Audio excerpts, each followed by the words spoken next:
toanilatsahambaratra nandrainy karatasinao nilaza fa tsy tsarintsoniny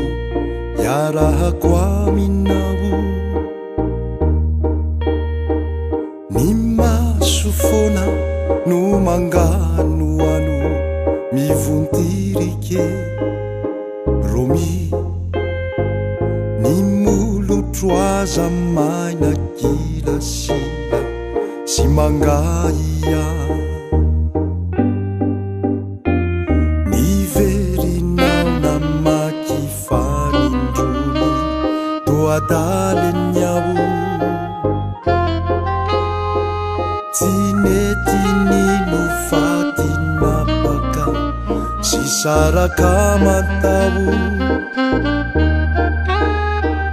nivenjivenji tony ravinenty ny tadioeniao romi tsy nisy tanjona mba hifaharako ahai Romeo, Romeo, tico indrindra mangai nanety zao manjatra tsy mitakiky tsy ambany ao anefa kahitanao alekovaky fotorovana sy tsy manjokaky toanilatsahambaratra nandrainy taratasinao nikasa hilaresaka mitokana minaone ao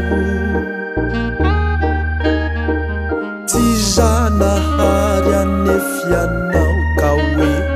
itomaniko indray romi zakaiko ahisa mireraky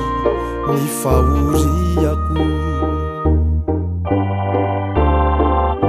Romeo, Romeo,